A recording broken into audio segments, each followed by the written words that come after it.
అడ్డంగా దొరికేసిన తర్వాత కూడా వీళ్ళు ఏ రకంగా బొక్కాయిస్తున్నారంటే మరి వీళ్ళని మనుషులు అనాలా పశువులు అనాలా నాకైతే అర్థం కావట్లేదండి. జగన్మోహన్ రెడ్డి పల్నాడు పర్యటన సందర్భంగా తన సొంత కార్యకర్త సింగయ్య అనే వ్యక్తిని తన కారుతో తొక్కి చంపేశాడండి. అది క్లియర్గా కనబడుతుంది. ఆ వీడియో రిలీజ్ చేసింది కూడా వైసీపీ కార్యకర్తలే. ఈరోజు ఉదయం నుంచి ట్రెండ్ అవుతున్న వీడియో ఏదైతే ఉందో ఆ వీడియోని రిలీజ్ చేసింది ఎవరంటే వైసీపీ కార్యకర్తలే రిలీజ్ చేసింది. క్లియర్గా కనబడుతుంది. క్లియర్గా జగన్మోహన్ రెడ్డి ఉన్న వాహనం ఏదైతే ఉందో ఆ వాహనం యొక్క టైరు ఆ సింగయ్య అనే వ్యక్తి ఎవరైతే ఉన్నారో అతను తలపై నుంచి తీసుకెళ్ళారు దాన్ని. అది క్లియర్గా కనబడుతుంది. తర్వాత ఈడ్చి పక్కన పడేశారు. అది కూడా క్లియర్గా కనబడుతుంది. కానీ ఇక్కడ వైసీపీ నాయకులు చేసే ప్రచారం చూస్తూ ఉంటే వీళ్ళు నిజంగా మనుషులు కాదు అనే సందేహం మనకు కూడా కలుగుతుంది. ముఖ్యంగా డౌడీడు కారుమూరి వెంకటరెడ్డి వీడు ఒక వీడియో రిలీజ్ చేశాడు. జగన్మోహన్ రెడ్డి కావాలని చంపేశాడు రా మనిషిని. కావాలని చెప్పేసి జగన్మోహన్ రెడ్డికి తెలిసి కూడా మనం ప్రయాణించే వాహనం ఒక కార్యకర్త మీద నుంచి వెళ్ళిందని తెలిసి కూడా కుక్కని ఈడ్చినట్టు పక్కకి ఈడ్చి పడేసి కావాలని చెప్పేసినే వెళ్ళాడు. కావాలని చంపేశాడు. ఒరే ఆ మాత్రం తెలియదురా, కళ్ళకు కట్టట్టు కనబడుతుంది కదా, వీడియోలో స్పష్టంగా కనబడుతుంది కదరా. స్పష్టంగా కనబడుతున్నా సరే మొన్న ఒకరోజు అన్నారు దేవినేని అవినాష్ అన్నారు, అవినాష్ అనుచరుడు అన్నారు. సరే ఆ చెప్పిన వ్యక్తి ఎవరైతే ఉన్నారో స్పీకర్ ఎవరైతే ఉన్నారో ఆయన ఏ ఆధారంగా చెప్పారని అది కూడా విచారణ జరుగుతుంది. అది కూడా బయటకు వచ్చింది. ఆయన ప్రాథమిక విచారణ జరిపి అన్నాడా, జరపకుండా మాట్లాడారా, అసలు ఏ ఉద్దేశంతో ఆయన చెప్పాడని అది కూడా బయటకు వచ్చింది. కానీ ఈరోజు విడుదలైన వీడియో వైసీపీ కార్యకర్త రిలీజ్ చేసిన వీడియోరా. అది ఎవడు రిలీజ్ చేయలేదు, బయట ఎవడు రిలీజ్ చేయలే. అక్కడ చుట్టూ ఉన్నదంతా కూడా వైసీపీ సోషల్ మీడియా కావచ్చు, వైసీపీ కార్యకర్తలే ఎక్కువగా. మెజారిటీ జగన్మోహన్ రెడ్డి చుట్టూ ఉన్నది కరుడు కట్టిన వైసీపీ కార్యకర్తలు కదా. వాళ్ళ ఫోన్ నుంచి రికార్డ్ చేసిన వీడియోనే కదా అది. అదే కదా బయటకు వచ్చింది. వాళ్ళ ఎవరు బయట పెట్టారు? వైసీపీ కార్యకర్తలు బయట పెట్టారు. దాన్ని ఎవడో బయట పెట్టలా, వైసీపీ కార్యకర్తలే బయట పెట్టారు. బయట పెట్టిన తర్వాత అది వైరల్ అయింది. ఓహో ఇప్పటి వరకు మనం అనుకున్నది మనం నమ్మింది తప్పు. ప్రైవేటు వాహనం కాదు, స్వయంగా జగన్మోహన్ రెడ్డి వాహనమే ఎక్కేసింది. జగన్మోహన్ రెడ్డి వాహనం, జగన్మోహన్ రెడ్డి ప్రయాణించే కారు ఏదైతే ఉందో అదే గుద్దేశారు. ఆ కారుతోనే గుద్దేశారని చెప్పేసి ఇవాళ మనకు స్పష్టంగా తెలిసింది కదా. మరి ఏంటని ఏడుపు అక్కడ. ఒరే నువ్వు నన్ను అడిగితే వెంకటరెడ్డి నువ్వు ఒకటి పుట్టినోడు కాదురా. ఒరే కళ్ళక కట్టినట్టు కనబడుతుంది, అంత స్పష్టంగా కనబడుతుందిరా. ఇంకా నువ్వు కడుపుగా చూద్దాం, కడుపు ఆనందం లేదు, కడుపు పెడుతున్నారు. ఏంద్రా ఈ మాటలు నాకు అర్థం కావట్లా. అంత స్పష్టంగా వీడియోలో కనబడుతుంది కదా. జగన్మోహన్ రెడ్డి ఒక పక్క అభివాదం చేస్తూ ఉంటే ఒక పక్క మీ సైకో కార్యకర్తలు జగన్మోహన్ రెడ్డి కారుపైకి ఎక్కి డ్యాన్సులు వేస్తూ ఉంటే ఒక పక్క మీ కార్యకర్త మీ కారు టైర్ కింద నలిగిపోతూ ఉంటే అదే సమయంలో మీ కార్యకర్తలే మనిషి పడిపోయాడు బాబోయ్ కారు ఆపండి వెనక్కిపోను అని చెప్పేసి పెద్ద పెద్ద కేకలు పెడతా ఉన్న వీడియో స్పష్టంగా కనబడుతుంటా. సరే నువ్వు మళ్ళీ ఇక్కడ అశుద్ధం అంటూ ఉంటే నువ్వు ఒకటి పుట్టినోడు కాదు. నేను స్పష్టంగా చెప్తా తప్పు అని చెప్పేసి నువ్వు ఒప్పుకోవాలి. లేదు ఒప్పుకునే మనస్తత్వం లేకపోతే అన్నీ మూసుకొని సైలెంట్గానే ఉండాలి. కానీ ఇంత నిస్సిగ్గుగా వచ్చి పచ్చి అబద్ధాలు మాట్లాడుతున్నావు అంటే నువ్వు ఒకటి పుట్టినోడి కాదురా. నేను రాసిస్తా ఇది, నువ్వు ఒకటి పుట్టినోడి కాదు. అరే కళ్ళ కట్టినట్టు క్లియర్ కనబడుతుంది కదా అక్కడ. ఏరా పైగా ఇక్కడికి వచ్చి అశుద్ధం అబద్ధం అని చెప్పేసి మాట్లాడతావా? చంపేస్తారా మీరు? మనుషుల్ని చంపేస్తారా?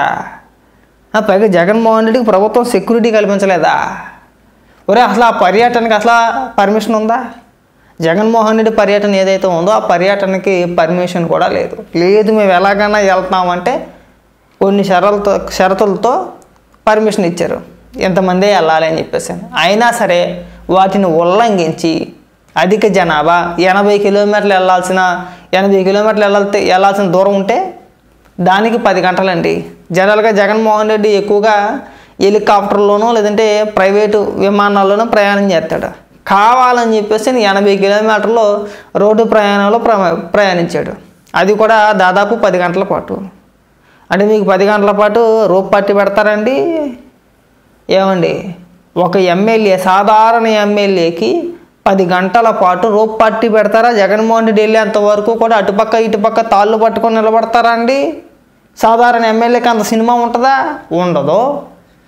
మీరు చంపేసింది కాకుంటే వాళ్ళని వచ్చేసి ప్రభుత్వం పైన నెట్టేస్తారా? ఏమంటే సిగ్గు శరం ఉన్నవాడైతే కనుక మనిషికి పుట్టినవాడైతే కనుక కాన్వాయ్ని అక్కడే ఆపేసి నా కారు కింద నా కార్యకర్త పడి చనిపోయే స్టేజ్లో ఉన్నారో ప్రాణాపాయ స్థితిలో ఉన్నాడో బతుకుతాడో చచ్చిపోతాడో తెలియదు. ఇమీడియట్గా హాస్పిటల్కి తీసుకెళ్ళండి, ఎంత ఖర్చు అయినా పర్వాలేదు, మన పార్టీ తరఫున మనం బరాయిద్దామని చెప్పి ఉంటే అక్కడే ఇవాళ ఇన్ని మాటలు పడాల్సిన అవసరం లేదు కదా అన్నాడా? అనలా.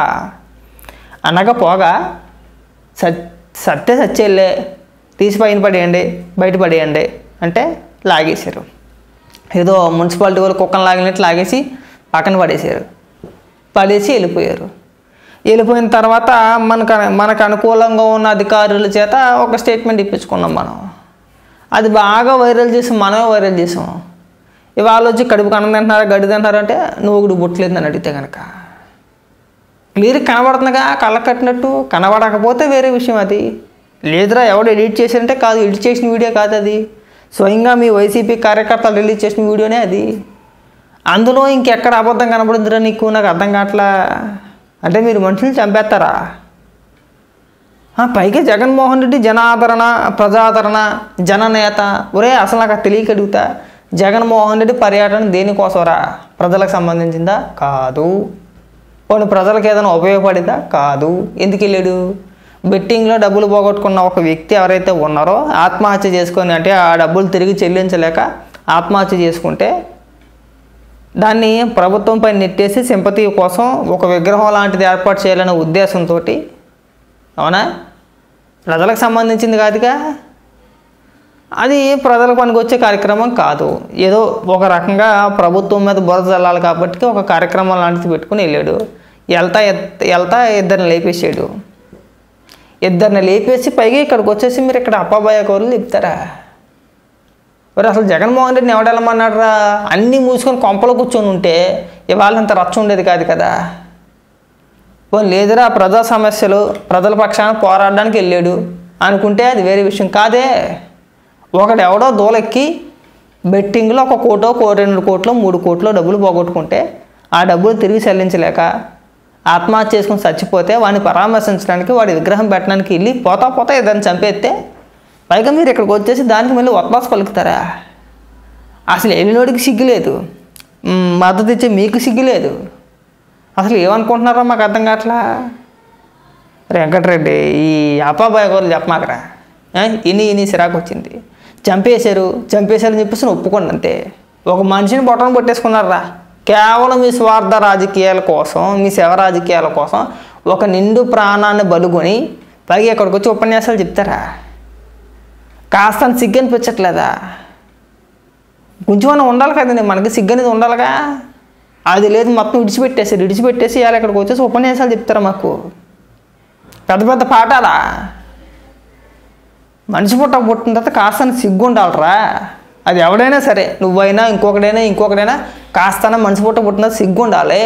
మనం ఏం మాట్లాడుతున్నాం, ఎందుకు మాట్లాడుతున్నాం అనేది కళ్ళకి క్లియర్గా కనబడుతుంది. అక్కడ జగన్మోహన్ రెడ్డి ప్రయాణించే వాహనం అతని తలపై నుంచి వెళ్ళింది అనేది క్లియర్గా కనబడుతుంటే